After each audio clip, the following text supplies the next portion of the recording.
Ladies and gentlemen, Tropical Depression number 19 has officially formed, and I'm officially sure that it's probably going to be a hurricane.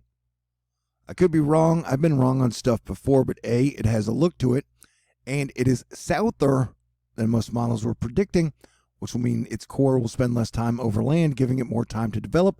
It doesn't have a whole lot of wind shear to contend with. There's not a lot of dry air, and Gulf waters are super steamy J-Lo hot.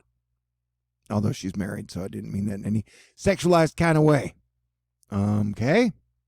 And with Hurricane Hannah and the hurricane that hit North Carolina and the hurricane that hit Texas, I forget their names. It's been a long hurricane season. They were like a discombobulated mess, but then got their act together right before landfall. And knowing that this discombobulated mess will have anywhere from 70 to 100 hours to fully form, yeah, I would definitely prepare for hurricane impacts. And I think this thing could strengthen into a tropical storm before it makes all the way over Florida. And look at that. Look at all that water vapor just pop out, bro. And so Florida, be prepared for some tropical storm type impacts. And then anywhere from the Panhandle and Destin to Louisiana, be prepared for a possible hurricane impact. You know, prepare for the worst and pray for the best. And then Texas, you're technically not 100% off the hook because this is 2020, bro. We've definitely got a lot of stuff to track, and this one is going to be a danger to Bermuda in the next few days. And this system right here definitely could be a danger to Puerto Rico and the coastal Gulf of Mexico, Florida, and East Coast of the United States. But look at this whole process, dude. Yeah, we got a lot to watch, but this video I'm hyper-focusing on TD19. I think it'll either be Teddy or Sally, depending on the race between the two. And Mars went retrograde a day ago, and today Jupiter's stationing to go direct.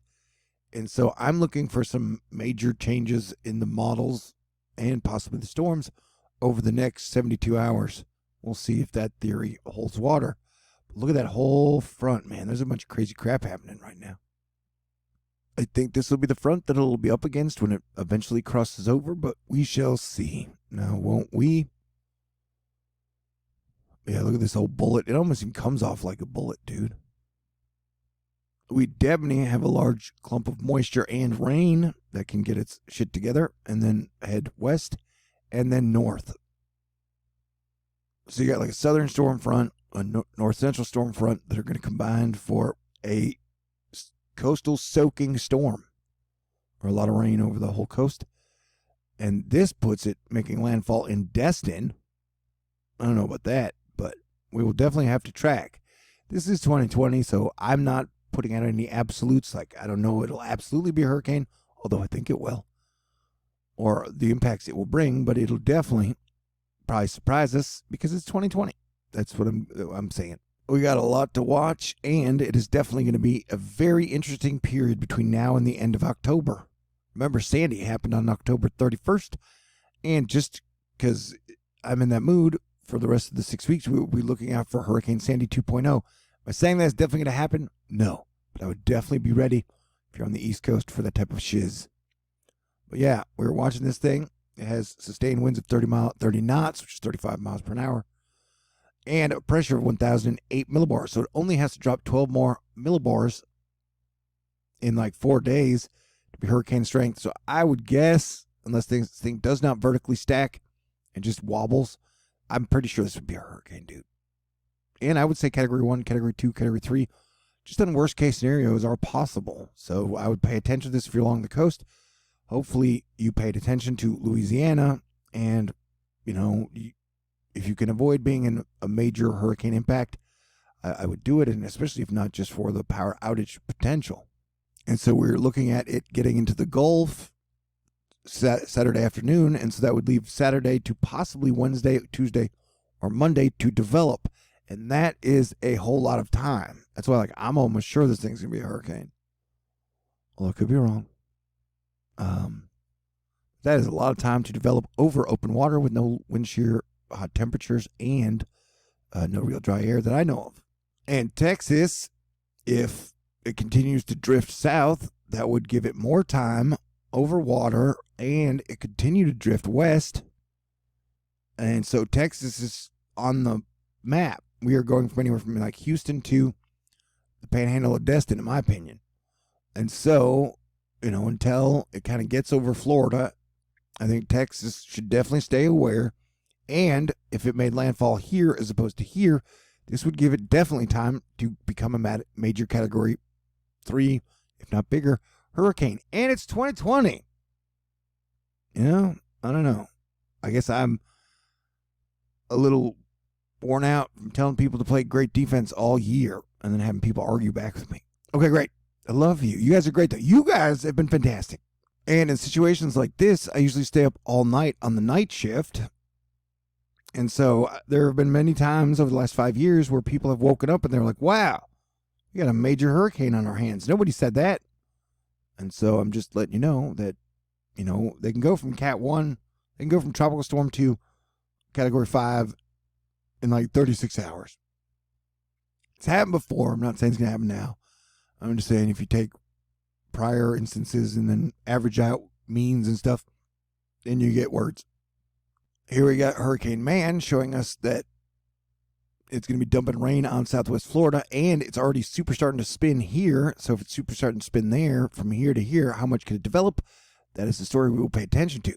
The one thing we do have working for it to not develop is the tilted structure of TD19 is clearly on this radar with the surface low east of Miami and the mid-level low west of Andros. The two must align and stack before significant intensification can occur. If they don't stack, then it definitely won't strengthen as fast. If they do stack, it becomes Katie bar the door once it makes it over land. Showers, rain, gusty winds coming for South Florida.